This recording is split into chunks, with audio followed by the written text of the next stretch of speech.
Welcome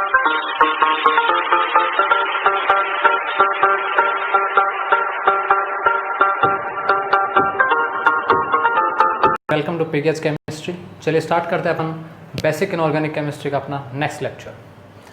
overlapping पढ़ने से पहले मैं आपको कुछ एक दो क्वेश्चंस करवाना चाहता हूँ जो बेसिक लेवल के हैं और काफ़ी इंपॉर्टेंट भी हैं as a perspective to concept. चलिए स्टार्ट करते हैं अपना पहला क्वेश्चन।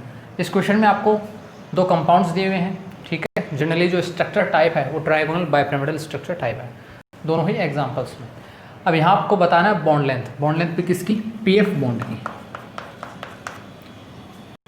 कंपाउंड ए है और एक कंपाउंड बी है। अपने को बताना है इसमें पीएफ बॉन्ड लेंथ किसकी ज़्यादा होगी। पीएफ बॉन्ड देखिए यहाँ जनरली आपको दो चीज़ें दिखाई दे रही होगी, एक पीएफ बॉन्ड ये रहा और एक पीएफ बॉन्ड ये रहा, दो चीज़ें हैं अपने पास। इसी प्रकार यहाँ सिर्फ एक पीएफ बॉन्ड है। तो जनरली जो क्वेश्चन को अप्रोच करना वो अपन कैसे सीखेंगे, यहाँ अपने पास यही एक पीएफ बॉन्ड लेंथ है और यहाँ अपने पास दो हैं, तो ये दोनों तो सिमिलर हैं, चाहे कोई भी कंसिडर कर लो। तो एज ए आंसर अपन थोड़ा अपना इजी बनाने के लिए अपन जैसे यहाँ पर एक ही पीएफ बॉन्ड है ये कंसिडर कर रहे हैं, तो अपन यहाँ भी इसी को कंसिडर कर लेते हैं। तो यहाँ सिर्फ अपन इसी पीएफ बॉन्ड को कंसिडर कर लेते हैं, चाहे आप ऊपर वाले को भी कर सकते हो, कोई दिक्कत नहीं, क्योंकि दोनों ही क्या हैं, एक्सियल पोजीशन पर हैं। दोनों ही फ्लोरीन इस फास्फोरस से क्या है, एक्सियल पोजीशन पर हैं। तो चलिए स्टार्ट करते हैं। अपन यहाँ अपने को पीएफ बॉन्ड लेंथ चेक करनी है कि ये पीएफ बॉन्ड लेंथ ज़्यादा होगी या फिर ये होगी। यहाँ जो क्वेश्चन को अप्रोच करने का जो मेथड है वो क्या है, देखिए बॉन्ड लेंथ आप चेक कर रहे हो। बॉन्ड लेंथ का मतलब होता है कि बंध लंबाई, किसी भी बंध की लंबाई कितनी ज़्यादा है कितनी कम है वो चेक करने के लिए अपने को देखना पड़ता है कि वो बंध कितना मजबूत है या कितना कमज़ोर है, कितना स्ट्रॉन्ग है या कितना वीक है वो बॉन्ड। जितना वीक वो बॉन्ड होगा उस बॉन्ड की लेंथ उतनी ही ज़्यादा होगी, और उस जो बॉन्ड जितना ज़्यादा स्ट्रॉन्ग होगा उस बॉन्ड की बॉन्ड लेंथ क्या होगी, उतनी ही कम होगी। तो यहाँ अपने को कंसिडर करना है कि ये जो बॉन्ड लेंथ है ये किसकी वीक है। ये चेक करने के लिए देखिए अपन क्या करते हैं। सबसे पहले आप देखिए यहाँ पर जो कंपाउंड अपने को दिया हुआ है, यहाँ 3 क्लोरीन लगे हुए हैं इक्वेटोरियल पोजीशन पर, इस कंपाउंड में भी 3 क्लोरीन लगे हुए हैं इक्वेटोरियल पोजीशन पर, ठीक है। लेकिन यहाँ अगर आप चेक करोगे एक्सियल पोजीशन पर एक फ्लोरीन है, जहाँ जबकि यहाँ एक एक्सियल पोजीशन पर क्या है कि क्लोरीन है। तो ज़्यादा इलेक्ट्रोनेगेटिव कौन हुआ? ज़्यादा इलेक्ट्रोनेगेटिव हुआ फ्लोरीन। यानी ये बॉन्ड के इलेक्ट्रॉन क्या करेगा, अपनी ओर अट्रैक्ट करेगा। अपनी ओर अट्रैक्ट करेगा तो क्या होगा, देखिए मैं फिर से कह रहा हूँ, अपन सिर्फ इसी बॉन्ड लेंथ को कंसिडर कर रहे हैं क्योंकि अपने को निकालनी है। तो अपन ये तो अपने को कंसिडर करनी है, अपन सिर्फ बाकी का जो भी एनवायरनमेंट में जो भी एलिमेंट्स हैं उनका क्या इफेक्ट पड़ रहा है वो अपने को चेक करना है।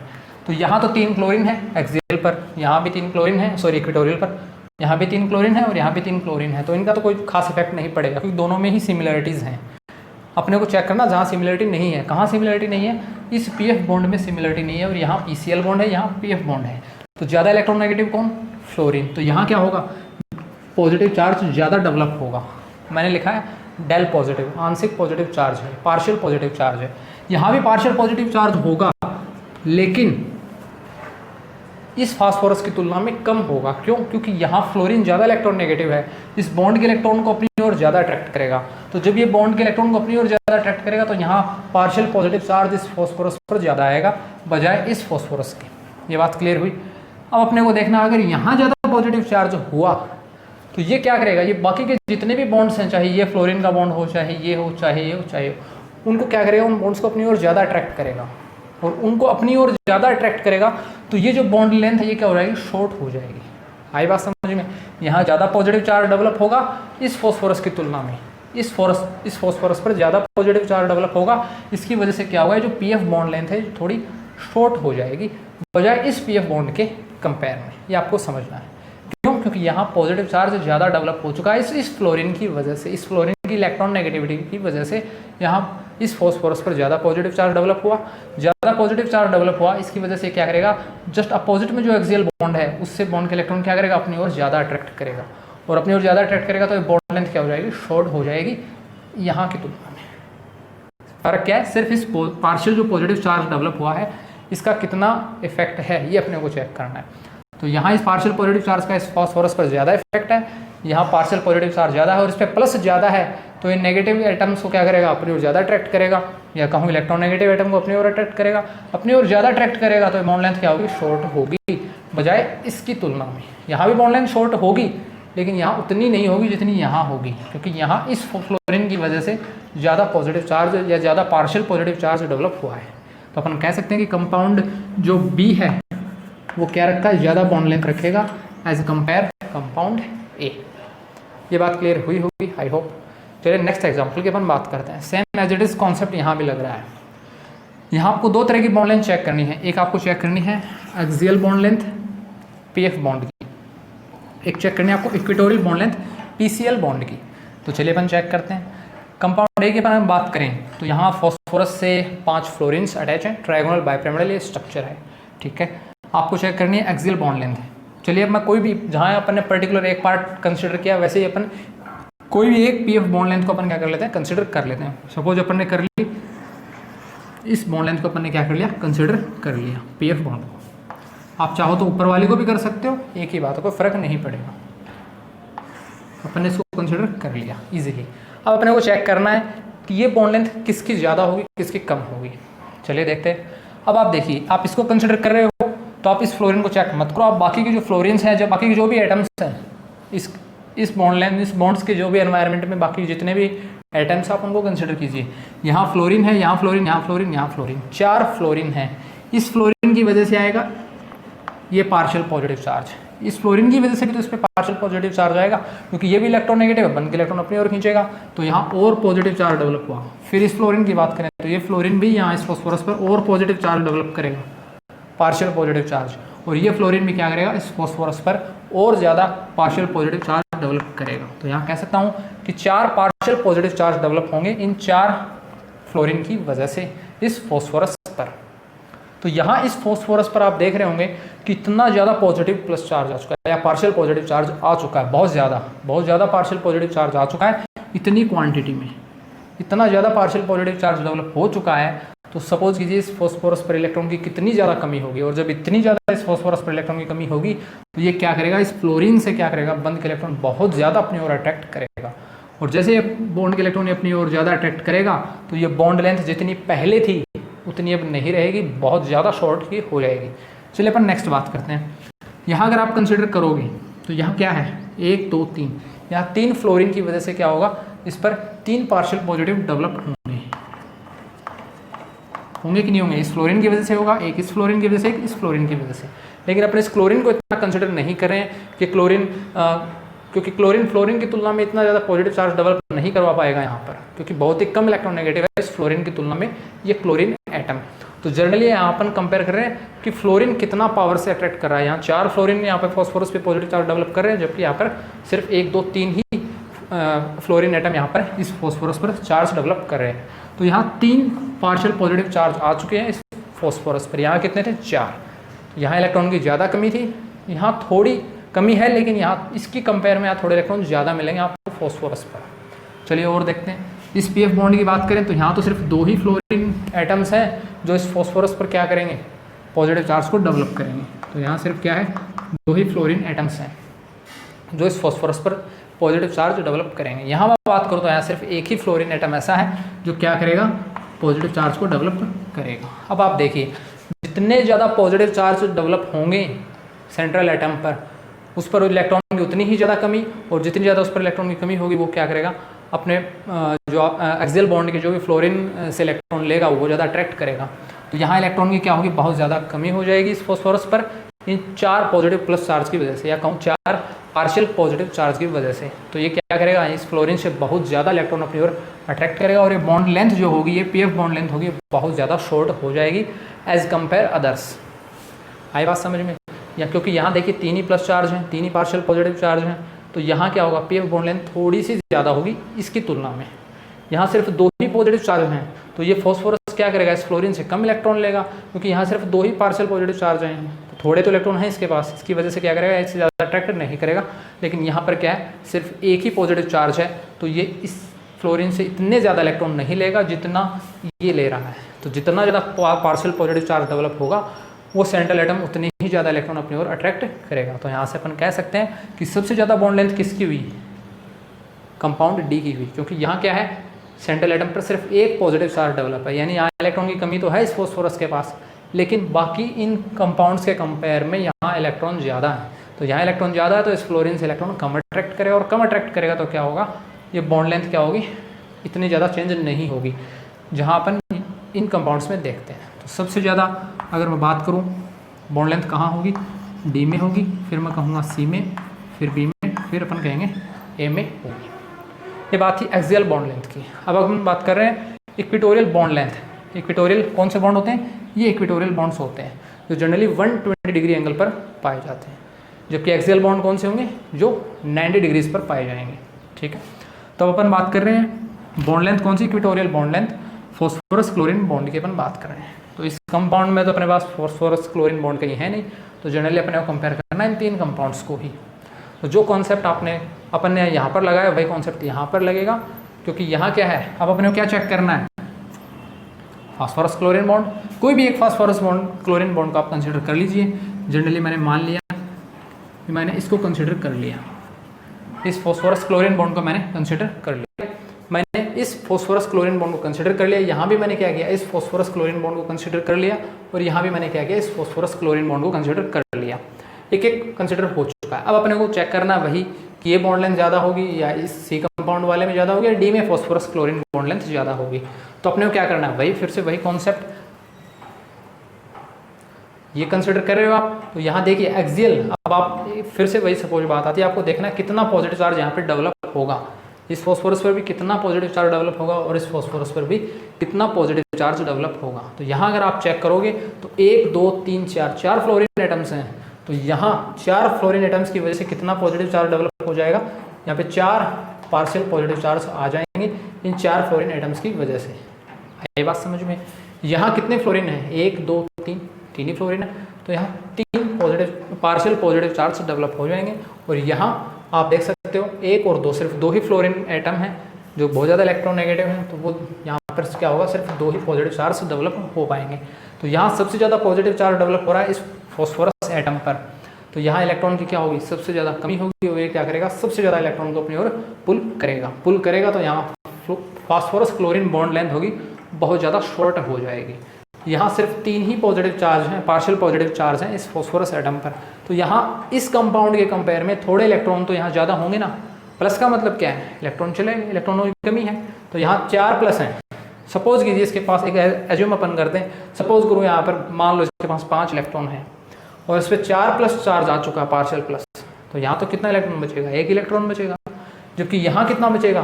5 माने अपन ने, 3 प्लस चार्ज होता है, 2 तो बचेंगे। तो यहाँ तो इलेक्ट्रॉन बढ़ रहे हैं ना, तो जैसे जैसे प्लस चार्ज कम होगा इलेक्ट्रॉन बढ़ जाएंगे, और जैसे जैसे प्लस चार्ज बढ़ेगा उस सेंट्रल एटम पर इलेक्ट्रॉन्स की कमी उतनी ही ज़्यादा होती जाएगी। तो यहाँ सबसे ज़्यादा प्लस चार्ज होने की वजह से यहाँ इलेक्ट्रॉन की सबसे ज़्यादा कमी होगी। इलेक्ट्रॉन की कमी होगी तो ये अपने इसी जो एटम है जो जुड़ा हुआ है उससे इलेक्ट्रॉन अपनी ओर अट्रैक्ट करेगा तो बॉन्ड लेंथ जितनी पहले थी उतनी नहीं रहेगी, और बॉन्ड लेंथ क्या हो जाएगी? शॉर्ट हो जाएगी, काफ़ी ज़्यादा शॉर्ट हो जाएगी। सबसे ज़्यादा शॉर्ट इसी में होगी क्योंकि यहाँ सेंट्रल एटम पर बहुत ज़्यादा पार्शियल पॉजिटिव चार्ज डेवलप है। एज ए कंपेयर इसमें यहाँ सिर्फ 2 ही positive charge develop, partial positive charge develop है। इसकी वजह से क्या होगा? यहाँ इलेक्ट्रॉन थोड़े अधिक हैं इन दोनों कंपाउंड्स के कंपेयर में, तो यहाँ ज़्यादा है, तो अपन क्या कह सकते हैं? ये बॉन्ड लेंथ क्या होगी? शॉर्ट तो ये भी होगी, लेकिन इन दोनों के कंपेयर में इसकी बॉन्ड लेंथ क्या होगी? ज़्यादा होगी। आए बात समझ में? तो अपन क्या कह सकते हैं? यहाँ से अपन साफ कह सकते हैं कि फिर से डी जो कंपाउंड है वो सबसे ज़्यादा क्या रखेगा? बॉन्ड लेंथ रखेगा, डी, फिर सी, फिर बी।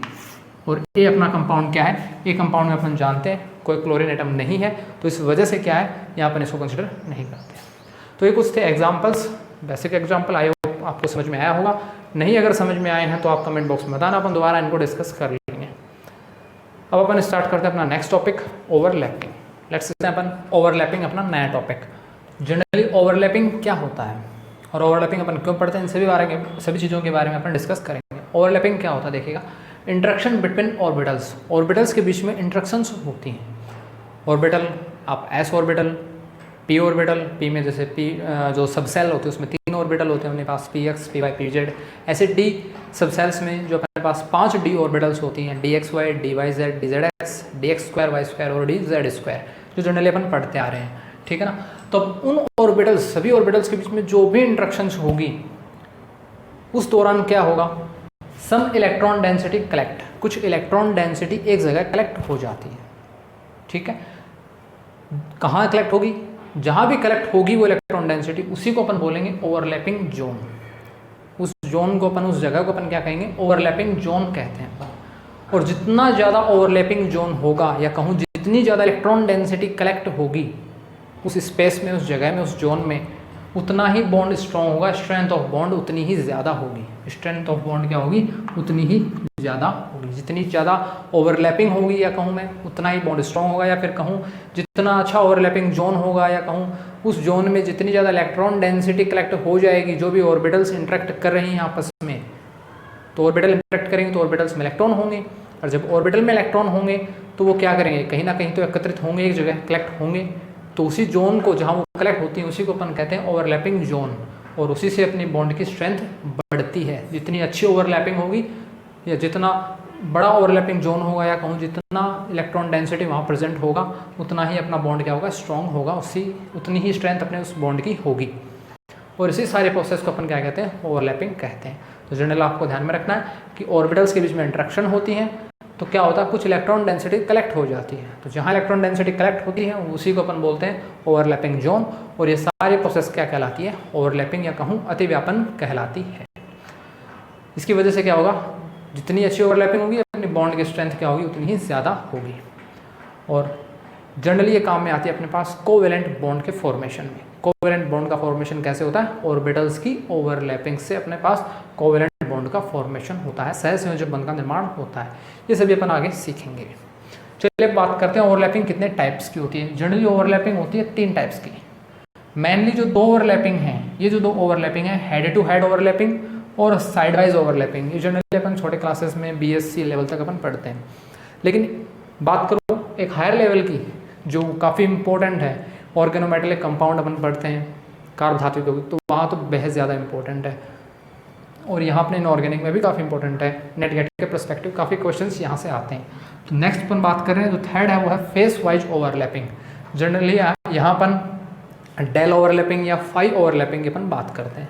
किस ओवरलैपिंग की बात करते हैं, डेल या फाई ओवरलैपिंग की अपन बात करते हैं, जो कि एक हायर लेवल की है। हाँ, जनरली 12th BSc तक अपन पढ़ते हैं हेड टू हेड ओवरलैपिंग, या जनरली इसको अपन क्या नाम बोलते हैं सिग्मा ओवरलैपिंग भी अपन कहते हैं।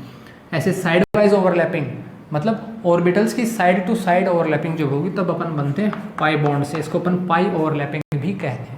लेकिन एक थर्ड ओवर अपन पढ़ेंगे थोड़ी हायर लेवल की ओवरलैपिंग, उसको अपन फेस वाइज ओवरलैपिंग कहते हैं, और इसके अंदर जनरली आती है डेल और फाई ओवरलैपिंग्स आती है। तो ये जनरली एक ओवरव्यू था ओवरलैपिंग कितने टाइप्स की होती हैं। हेड टू हेड ओवरलैपिंग होगी, वहाँ सिग्मा बॉन्ड्स का फॉर्मेशन होगा, कहूँ उसको सिग्मा ओवरलैपिंग भी अपन कहते हैं। ऐसे साइड वाइज ओवरलैपिंग जहाँ अपन पाई बॉन्ड्स का फॉर्मेशन होगा, या इसको अपन पाई ओवरलैपिंग भी कहेंगे। ऐसे थर्ड आती है हमारे पास फेस वाइज ओवरलैपिंग, जहाँ अपन डेल बॉन्ड्स का फॉर्मेशन होगा, फाइव बॉन्ड्स का फॉर्मेशन होगा। अभी तक आपने ट्रिपल बॉन्ड्स पढ़े होंगे, carbon carbon triple bonds etcetera, इस तरह से है ना, या कार्बन नाइट्रोजन ट्रिपल बॉन्ड। तो ट्रिपल बॉन्ड देखा है, क्वाड्रपोल बॉन्ड आपने नहीं देखा है, तो वो आएगा इसी के अंदर, क्वाड्रपोल बॉन्ड। ऐसे ऑर्गेनोमेटेलिक कंपाउंड्स बन चुके हैं जहाँ 2 एटम्स के बीच में 4 बॉन्ड भी पाए जाते हैं, टेट्रामर बॉन्ड्स भी पाए जाते हैं। तो अपन देखेंगे, सीखेंगे।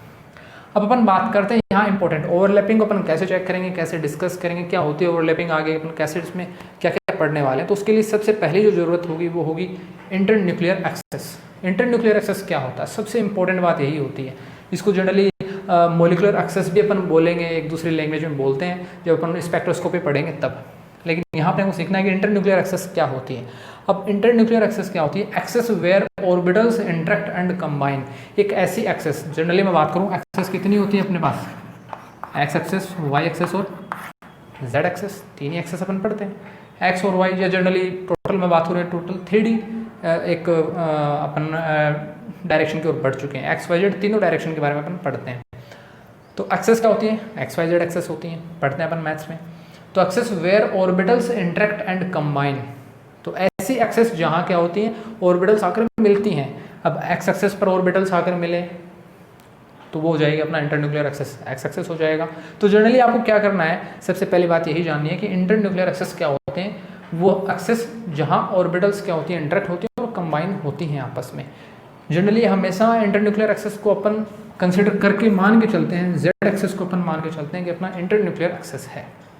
ये एक अपना रेफरेंस अपन मान के चलते हैं कि इंटरन्यूक्लियर एक्सेस अपना है, जेड एक्सेस है। और जनरली नेट गेट के हायर लेवल से एग्जाम्स में इसी को भी चेंज भी कर दिया जाता है, इसी को ही चेंज कर दिया जाता है Z की जगह आपको Y भी दे दिया जाता है, X भी दे दिया जाता है। तो ये को रटने की ज़रूरत नहीं है कि आप इंटरन्यूक्लियर एक्सिस Z एक्सिस ही रटो, ऐसा कुछ नहीं है। आपको X एक्सिस पे भी क्वेश्चन आ सकता है, Y एक्सिस घुमा के भी क्वेश्चन पूछ सकता है। तो वो तो उस पर निर्भर करता है एग्जामिनर पर, वो एग्जाम में कैसा क्वेश्चन सेट करता है कि यहाँ पे इंटरन्यूक्लियर एक्सिस वो Z एक्सिस करेगा या Y एक्सिस करेगा या X एक्सिस करेगा। लेकिन फिलहाल जो अपने नॉर्मल बुक्स वगैरह में अपने को मिलता है पढ़ने को, वो अपन देखते हैं इंटरन्यूक्लियर एक्सिस Z एक्सिस ही देखते हैं। लेकिन फिर भी अगर आप ये सीख गए तो आप उनको बनाना भी सीख जाओगे इजीली, कोई दिक्कत नहीं है। तो इंटरन्यूक्लियर एक्सिस अपन ने देखा, axis where orbitals interact and combines होती हैं, इंटरेक्ट होती हैं आपस में, और कुछ इलेक्ट्रॉन डेंसिटी वहाँ कलेक्ट होती है, ओवरलैपिंग जोन बनता है, और इसी सारे प्रोसेस को अपन बोलते हैं overlapping. Axis generally XYZ axis होती हैं। अब अपन बात करते हैं सबसे पहली कि ऑर्बिटल्स की शेप के बारे में अपन बात करते हैं। ओवरलैपिंग पढ़ने से पहले आपको पता होना चाहिए कि जनरली ऑर्बिटल्स किस शेप की होती हैं, कैसा उनका आकार होता है, और उनके एक्सेस की भी अपन बात करते हैं। सबसे पहले मैं बात करता हूँ S सबशेल में जो पाए जाने वाली S ऑर्बिटल है उसकी। S ऑर्बिटल मेरी क्या होती है? स्फेरिकल टाइप होती है, गोलाकार होती है, गोलाकार होती है। मैंने बना दिया गोला। यहाँ देखिएगा आप, एक काफ़ी दिक्कत की बात ये होती है कि लोग काफ़ी स्टूडेंट्स ये सोचते हैं कि यहाँ पे प्लस चार्ज है, ये प्लस को चार्ज है या प्लस का कोई साइन है। ऐसा कुछ नहीं है। ये प्लस यहाँ एक सिर्फ नोटेशन, ये सिर्फ यही नोट कर रहा है कि यहाँ जो चार्ज डेंसिटी है, या कहूँ जो इलेक्ट्रॉन डेंसिटी है, इलेक्ट्रॉन घनत्व जो है, या कहूँ जो इलेक्ट्रॉन की जो मात्रा है एक तरह से, वो इस पूरे गोले में क्या होती है? सिमिलर रूप से फैली हुई होती है। टोटल क्या है? फैली हुई है इस टाइप से। वो इलेक्ट्रॉन डेंसिटी क्या है? इस पूरे गोले में फैली हुई है। तो उसको ऐसे ना शो करके इस डार्क टाइप से अपन एक सिर्फ नोटेशन शो कर देते हैं प्लस या माइनस का। आई बात समझ में? तो चूंकि ये एक गोलाकार है, इसकी कोई आकृति नहीं है एक्चुअल में देखें तो अपन, ठीक है, तो अपन क्या कर सकते हैं? गोलाकार है तो चारों तरफ उस स्फीयर में क्या होती है? इलेक्ट्रॉन डेंसिटी फैली हुई होती है। इंटरन्यूक्लियर एक्सिस अपन ने Z एक्सिस मान लिया। चूंकि ये गोलाकार है तो इसके लिए कोई फिक्स नहीं है, ZXY कुछ भी लिख सकते हो, कोई फर्क नहीं पड़ेगा, क्योंकि गोले को आप कहीं से भी देखो कोई एक्सेस नहीं होता, उसका कोई पर्टिकुलर एक्सेस नहीं होता गोले में, स्फीयर के अंदर। तो यहाँ Z की जगह आप XY भी लिख सकते हो, कोई फर्क नहीं उससे पड़ेगा। तो ये है S ऑर्बिटल की शेप की ये बात करूँ तो ये क्या होती है? स्फेरिकल टाइप शेप होती है, गोलाकार टाइप इसकी क्या होती है? शेप होती है, स्फेरिकल स्ट्रक्चर इसकी होती है। ठीक है, नेक्स्ट अपन बात करते हैं P ऑर्बिटल। जनरली P जो सबशेल होती है उसके अंदर 3 P ऑर्बिटल्स पाई जाती हैं। 3 P ऑर्बिटल कौन सी? Px, Py और Pz। अब Px, Py, Pz, अब ये तो अपन ने देख लिया Px, Py, Pz, लेकिन बात आती है Pz की आकृति कैसी होगी, Px की कैसी होगी, Py की कैसी होगी। जनरली मैंने क्या किया, मैं आपको फिर से बता रहा हूँ, ये मेरा एजम्पशन है, कोई फिक्स नहीं है कि ऐसी ही आकृतियाँ होंगी, लेकिन मैंने क्या किया, मैंने सिर्फ इतना माना है, फिर से मैं लिख रहा हूँ यहाँ पर, मैंने सिर्फ इतना माना है, देखिएगा एक मिनट, मैंने माना है मेरा ये जो एक्सेस है मैंने इसको Z एक्सेस मान लिया, मैंने इस एक्सेस को मैंने मान लिया X एक्सेस, और जो मेरा ये एक्सेस है, या कहूँ जो मेरा जनरली कैसा एक्सेस है, जो ये एक्सेस है जो 3D में आ रहा है, जो बोर्ड से बाहर है, उसको मैंने मान लिया Y एक्सेस। जनरली ये बोर्ड पे तो बनाना पड़ेगा अब आपको, क्योंकि ये वैसे तो 3 डायमेंशन है, 3D में है, लेकिन क्या करें बोर्ड पे उतारना पड़ेगा, तो अपन को इस तरह से अपन एक लाइन डोनेट कर दी, डिनोट कर दिया अपन ने। लेकिन एक्चुअल में क्या है, ऐसे है ये Y एक्सेस, ये X और ये Z एक्सेस तो क्या प्लेन में है अपने, ठीक है, 2 डायमेंशन है, लेकिन जो 3 डायमेंशन के लिए एक और एक्सेस जो अपन ने बनाया Y एक्सेस, वो एक्चुअल में कैसा है, ये ऐसा है, ना कि ऐसा है। ठीक है, बात आप ध्यान में रखना। तो ये मैंने मान लिया कि मेरा ये एक्सेस मैंने मान लिया खुद से कि ये मेरा Z एक्सेस है, ये मेरा X एक्सेस है, ये मेरा Y एक्सेस है। आपकी मर्जी पर डिपेंड है, आपके अकॉर्डिंग आप इसको Y भी मान सकते हो, आप इसको X भी मान सकते हो, कोई दिक्कत नहीं है। यहाँ आप इसको Z मान सकते हो या Y मान सकते हो। इसी प्रकार यहाँ जो Y है इसकी जगह आप X भी मान सकते हो, आप Z भी मान सकते हो, कोई फ़र्क उससे नहीं पड़ने वाला है। फ़र्क इतना पड़ेगा कि आपकी शेप थोड़ी अलग बन जाएगी बस, लेकिन वो भी सही होगी, गलत नहीं होगी किसी भी हाल में। वो जो शेप आप बनाओगे पी ऑर्बिटल्स की, वो गलत नहीं होगी, एकदम करेक्ट होगी। फ़र्क पड़ता है कि आप इंटर न्यूक्लियर एक्सेस या मोलिकुलर एक्सेस को आप कैसा ले रहे हो, ठीक है, या एक्स वाई जेड की जो एक्सेस की जो डायरेक्शन है वो आप किस साइड में ले रहे हो। मैंने मान लिया कि मेरा जेड एक्सेस इस दिशा में है, इस डायरेक्शन में है, एक्स मेरा इस डायरेक्शन में, और जो मेरा वाई है वो क्या है, बोर्ड से बाहर की ओर है। अब मैंने मान लिया ये इस टाइप से, ठीक है। आपको पता है पी ऑर्बिटल्स की जो डम्बलाकार क्या होती है, उसकी आकृति होती है, डम्बल शेप, उसकी क्या होती है, शेप होती है। अब डम्बल शेप है तो जनरली डम्बल बना दिया मैंने, जिम वगैरह में आपने देखा होगा डंबल, तो डंबल टाइप की क्या स्ट्रक्चर होती है। ठीक है, डंबल मैंने बांध लिया। अब मैं बना रहा हूँ PZ, मैं क्या बना रहा हूँ PZ ऑर्बिटल की शेप। PZ देखिए मैंने इसके जो सबस्क्रिप्ट में जो Z लिखा है वो Z का मतलब क्या है कि ये जो मेरी P ऑर्बिटल है ये Z डायरेक्शन पर है। तो जनरली मुझे क्या करना पड़ेगा, मेरी जो P ऑर्बिटल होगी मैं बनाऊंगा Z डायरेक्शन में। अब डंबलाकार है तो इसमें क्या होगी, दो पालियां होंगी, दो लोबीज होंगी। क्या होंगी, दो पालियां होंगी जिनको अपन क्या मैं कह सकता हूं क्या होंगी, टू लोबीज होंगी। डंबलाकार जो आकृति होती है, जो शेप होती है डंबल शेप, उसमें क्या होती है, दो लोबीज होती हैं जनरली, एक लोबी ये, एक लोबी ये होती है। पीछे अपन ने गोलाकार पढ़ा, इसकी कोई पालियां नहीं है, इसमें कोई लोबीज नहीं है, स्फेरिकल शेप है, एक ही आकृति है। लेकिन यहाँ क्या है, डंबलाकार में क्या होती है, दो लोबीज होती है, जनरली अपन पढ़ते हैं पी ऑर्बिटल की शेप में। अब ये दो लोबीज हैं, ठीक है। मैं बना रहा हूँ PZ में बना रहा हूँ, तो मैंने क्या किया, मैंने जो P ऑर्बिटल है उसको Z एक्सेस पर रख दिया, इस टाइप से रख दिया, कोई दिक्कत नहीं है। अब दिक्कत कहाँ है, आप सोच रहे होंगे प्लस माइनस ये क्यों लगाया, वही बात जो यहाँ पर है, दो पालियाँ हैं, दोनों में क्या होंगी, इलेक्ट्रॉन डेंसिटीज तो प्रेजेंट होंगी।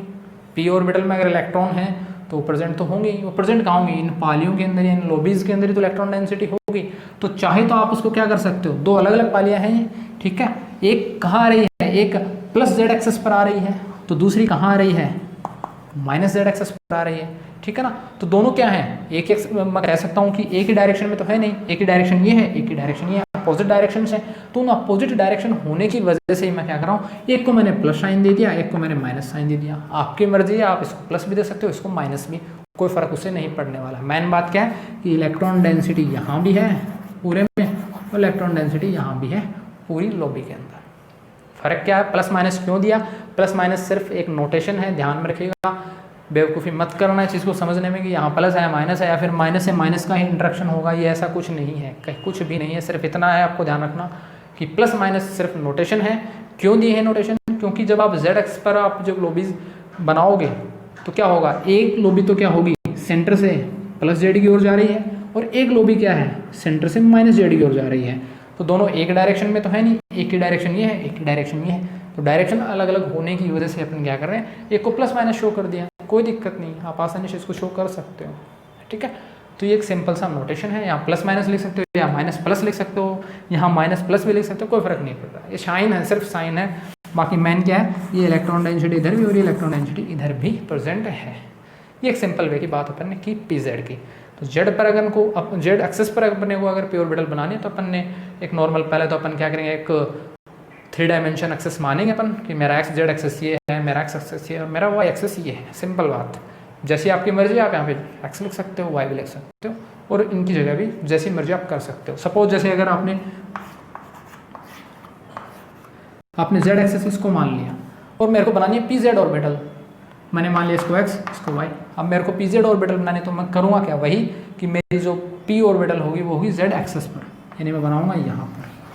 सिंपल बात आई कि नहीं आई समझ में, आई होप समझ में आ गई होगी। तो ये होगी मेरी PZ ऑर्बिटल, क्योंकि ये जो मेरी P ऑर्बिटल है, डंबलाकार शेप जो P ऑर्बिटल है मेरी किस एक्सेस पर है, ये मेरी है Z एक्सेस पर प्रेजेंट है। सिंपल बात है। ऐसे आपको अगर X एक्सेस पे बनानी हो तो आप यहाँ X एक्सेस पे बना सकते हो, तो X एक्सेस वाली सही हो जाएगी, कोई दिक्कत नहीं है। यहाँ बनाना चाहो तो यहाँ X एक्सेस वाली कौन सी हो जाएगी, यहाँ X एक्सेस वाली ये हो जाएगी, कोई दिक्कत नहीं है। सिंपल बात है। यहाँ भी आपको X एक्सेस पे बनानी है तो ये हो जाएगी, तो सही ये भी PX वाली ये भी सही है, PX वाली ये भी सही है, कोई दिक्कत नहीं है। ऐसे आप PY में भी डिनोट कर सकते हो। तो इजीली आई होप आपको ऑर्बिटल का ये जो नोटेशन है, ये प्लस माइनस इन चीज़ों में आप कंफ्यूज नहीं होगे। एक्सेस चाहे जैसे आपको घुमा के दे, आप अपनी ऑर्बिटल उसी एक्सेस पे बनाना जो एक्सेस पर आप बनाना चाहते हो। जिस टाइप से जेड पे बनानी है तो आप जैसा भी आप जेड मानो, जेड यहाँ कहीं भी मानो, यहाँ कहीं भी मानो, आप उसी जेड एक्सेस पर अपनी पी ऑर्बिटल बना दो। ऐसे ही उसी एक्सेस पर आप PX बना दो जहाँ भी आपने X माना है, और ऐसे ही जहाँ आपने Y एक्सेस माना है वहीं अपनी PY ऑर्बिटल बना दो। सिंपल सा नोटेशन है, कोई दिक्कत नहीं है। आई बात समझ में? तो ये अपना सिंपल नोटेशन था, ठीक है। जनरली जो अपन मैन बुक्स के अंदर जो पढ़ते हैं, फिर से बता रहा हूँ, जनरली जो अपन बुक्स के अंदर पढ़ते हैं वो अपन यही नोटेशन पढ़ते हैं, यही जेड एक्सेस को अपन मान लेते हैं लीनियरली इस एक्सेस पर, एक्स को यहाँ पे मान लिया और वाई को अपन ने यहाँ पे मान लिया। चूँकि तीनों ही एक्सेस क्या हैं, एक दूसरे के परपेंडिकुलर हैं, लंबवत हैं, 90 डिग्री पर हैं। ये एक्सेस भी क्या है, यहाँ से 90 है, और ये एक्सेस जो है ये ऐसे है, इस सेंटर से ऐसे है, तो ये जो एंगल बनेगा वो भी 90 बनेगा, और इसका जो एंगल बनेगा इस वाई एक्सेस से वो भी क्या बनेगा, 90 डिग्री। तो तीनों परपेंडिकुलर एक्सेस हैं, कोई फर्क उससे नहीं पड़ता है।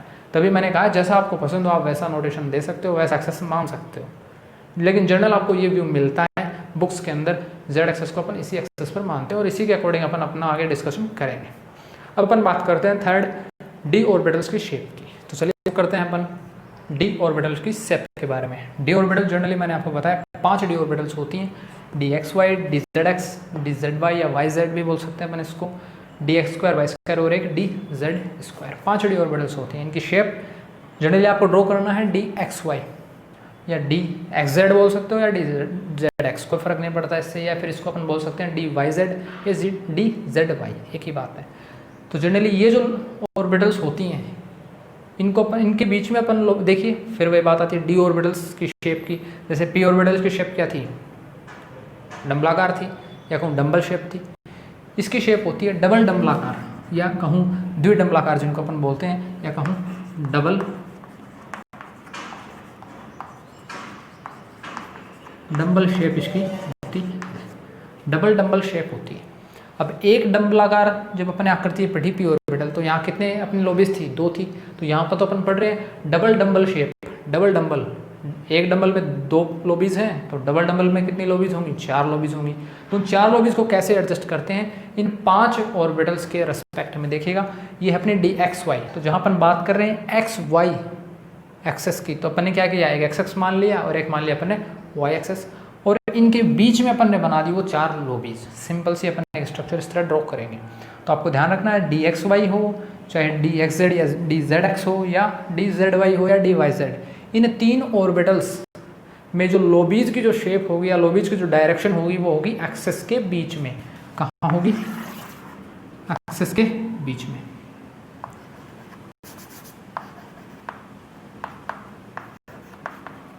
या फिर लिख सकते हो बिटवीन एक्सेस, ठीक है। तो इन एक्सेस के बीच में क्या होगी, इनकी लोबीज होंगी। जैसे एक्स एक्सेस और वाई एक्सेस, तो इनके बीच में क्या है, इनकी लोबीज अपन ने बना दी, 4 लोबीज या डबल डंबल शेप बना दी। ऐसे अपन ने डी जेड एक्स के लिए भी क्या किया, इसी तरह की शेप बना दी। एक्सेस के बीच में क्या अपन बनाएंगे, लोबीज को बनाएंगे। ऐसे डी जेड वाई या कहूँ डी वाई जेड हो, तो अपन क्या करेंगे, उन लोबीज को भी अपन एक्सेस के बीच में बनाते हैं। अब बात आती है d x square y square. D x square y square, यहाँ जो लोबीज होंगी वो क्या होंगी, एक्सेस पर होंगी, ऑन द एक्सेस होंगी। क्या होंगी, ऑन डी एक्सेस।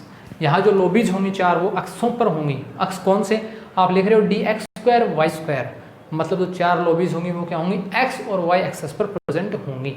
एक एक्स एक्सेस ये मान लिया और ये अपना वाई एक्सेस, तो 2 लोबीज हो गई एक्स एक्सेस पर, और बची हुई जो 2 लोबीज होंगी वो क्या होंगी, वाई एक्सेस पर प्रेजेंट होंगी। सिंपल सी बात है, ठीक है। अब बात आती है अपनी डी जेड स्क्वायर की। देखिएगा डी जेड स्क्वायर जनरली एक अकेली ऑर्बिटल का कॉम्बिनेशन नहीं है, डी जेड स्क्वायर 2 ऑर्बिटल्स का कॉम्बिनेशन है, कंबाइंड फॉर्म है। कौन कौन सी, d x square z square. देखिएगा जनरली बहुत सी जगह बहुत से लेक्चर्स आपको ये बोलेंगे कि ये एक्स, इसको जो प्रोनाउंस करने का मेथड है x square minus y square, ऐसा कुछ नहीं होता। ये एक्स स्क्वायर वाई स्क्वायर अपन इसको बोलेंगे, ना कि x square minus y square. तो कोई मैथ्स का परस्पेक्टिव नहीं पढ़ रहे हैं अपन कि अपन लिखेंगे x square minus y square या x square minus z square, ऐसा कुछ। जनरली इसको बोलेंगे d x square z square, d y square z square. तो जो डी जेड स्क्वायर अपने ऑर्बिटल है वो 2 ऑर्बिटल्स का कॉम्बिनेशन होती है, d x square z square और एक होती है d y square z square. मैं फिर कह रहा हूँ, आप इसको उल्टा करके भी लिख सकते हो या बोल सकते हो, कोई दिक्कत नहीं है उससे। इसको अपन बोल सकते हैं d z square x square भी, कोई दिक्कत नहीं है। इसको अपन बोल सकते हैं d z square y square भी, एक ही बात है। तो जो इन 2 ऑर्बिटल्स का कॉम्बिनेशन होगी अपनी डी जेड स्क्वायर, या फिर इन्हीं को एक कंबाइंड फॉर्म में अपन ऐसा लिख सकते हैं d x square y square z square. ये बात समझ में आई या नहीं। तो जो अपनी डी जेड स्क्वायर ऑर्बिटल है वही क्या है, d x square y square z square orbital है। कॉम्बिनेशन कैसा हुआ, ये आकृति कैसे बनी कि एक लोबी यहाँ, ये लोबी यहाँ, और ये एक बन गई रिंग। अब ये रिंग कैसे बनी? ये एक्चुअल में रिंग नहीं है, ये इलेक्ट्रॉन क्लाउड है, टोटल इलेक्ट्रॉन क्लाउड है जो एक रिंग का फॉर्मेशन कर लेता है इस चारों ओर, इस एक्सेस के चारों ओर, या कहूँ इस सेंटर के चारों ओर एक रिंग का फॉर्मेशन कर लेता है। किस टाइप से? जब ऑर्बिटल्स आपस में कंबाइन होती हैं। देखिएगा मैंने यहाँ बताया कि इन दो ऑर्बिटल्स का कॉम्बिनेशन होती है dz² ऑर्बिटल। तो पहले अपन बनाएंगे dx² z²। मैंने मान लिया कि मेरा x एक्सिस है और ये मेरा क्या है, z एक्सिस है। तो ये मेरी हो गई क्या, dx² z²। क्यों हो गई ये dx² z² या कहूँ dz² x²? क्यों हो गई? इसी को मैं क्या लिख सकता हूँ, dx² z² या फिर dz² x²। क्यों? क्योंकि यहाँ जो लॉबीज हैं वो क्या है, एक्सों पर प्रेजेंट है, एक्सेस पर प्रेजेंट है। और जहाँ लॉबीज एक्सेस पर प्रेजेंट होंगी d ऑर्बिटल के अंदर, तो वो ऑर्बिटल क्या होगी, x² z² होगी। ठीक है, लॉबीज कहाँ प्रेजेंट है, x एक्सेस पर और z एक्सेस पर, तो ऑर्बिटल क्या बन गई, dx² z²। सिंपल बात है। ऐसे ही अपन ये कॉम्बिनेशन होती है, मैं प्लस लगा रहा हूँ, ये कॉम्बिनेशन किसका होती है, ये मेरा x एक्सेस और ये मेरा क्या हो जाएगा, सॉरी y एक्सेस और ये मेरा हो जाएगा z एक्सेस। या फिर सपोज कीजिए कि यहाँ x एक्सेस और यहाँ y एक्सेस है, तो मेरा सॉरी यहाँ x एक्सेस और यहाँ z एक्सेस है, तो मेरा y एक्सेस कहाँ होगा, y एक्सेस मेरा कहीं यहीं पर होगा। होगा कि नहीं होगा, परपेंडिकुलर। आई बात समझ में, पीछे मैंने डिस्कस किया। तो मेरा y एक्सेस कहाँ होगा, कहाँ, यहाँ प्रेजेंट होगा। तो चलिए इसी में अपन रोटेट कर देते हैं, इसी में ही, इसी में मैं आपको बता देता हूँ। ये मेरी x² z² हो गई। इसी में अगर मेरे को बनाना हो, इसी में मेरे को अगर बनाना हो तो मैं क्या करूँगा, ये तो मेरी हो गई y एक्सेस है,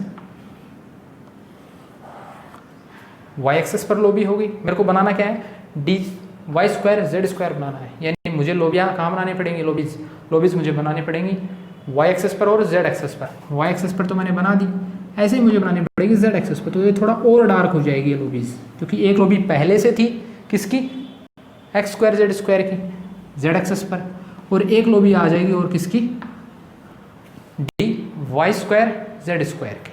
आई बात समझ में। तो y वाले भी बना दी और z वाली बनाई है, वो इसी के ऊपर बनेगी, तो थोड़ा और ज़्यादा डार्क हो जाएगी ये जो लोबी आ रही है आपके पास z एक्सेस पर। तो ये क्या हो जाएगी, थोड़ी और ज़्यादा डार्क हो जाएगी। अब बात आती है सर्कल कैसे बना। सर्कल बनता है इन ऑर्बिटल्स के कॉम्बिनेशन से। सर्कल बनता है इन ऑर्बिटल्स के आपस में कॉम्बिनेशन से। ये ऑर्बिटल्स क्या देखो कितनी ज़्यादा पास हैं, तो बहुत ज़्यादा यहाँ पर ओवरलैपिंग हो जाती है। जो ओवरलैपिंग जोन की अपन बात करी, क्योंकि यहाँ इलेक्ट्रॉन डेंसिटीज तो हैं ही, तो इलेक्ट्रॉन डेंसिटीज हैं तो क्या हो जाएगी, ओवरलैपिंग्स हो जाएगी, ओवरलैपिंग जोन बन जाएगा। और वो ओवरलैपिंग जोन होगा, वो जो ओवरलैपिंग जोन होगा इन ऑर्बिटल्स के आपस में इंटरेक्शन से, वो कैसा हो जाएगा, वो स्फेरिकल टाइप हो जाएगा, एक या कहूँ एक रिंग जैसी शेप वो ले लेगा। तब अपन बनाते हैं dz² की इस टाइप की शेप। आई बात समझ में, आई होप आपको समझ में आया होगा कि dz² जो है वो dx² z² और dyz² का कॉम्बिनेशन होती है। कंबाइन फॉर्म में अपन इसको ऐसा भी लिख सकते हैं, dz² को ऐसा भी लिख सकते हैं, और इसकी ये शेप होती है। ठीक है, ये एक रिंग है या कहूँ इलेक्ट्रॉन डेंसिटी है, एक स्फेरिकल इलेक्ट्रॉन डेंसिटी है इन ऑर्बिटल्स के चारों ओर। ठीक है, रिंग भी बोल सकते हो या कहूँ तो एक स्फेरिकल इलेक्ट्रॉन डेंसिटी है इस रिंग के चारों ओर। ये बात आपको समझनी है जो इस टाइप से बनती है। ठीक है, आई होप यार समझ में आया होगा आपको। अगर ये समझ में नहीं आया dz² ऑर्बिटल का, तो कमेंट बॉक्स में कमेंट कर देना, अपन इसको दोबारा डिस्कस कर लेंगे।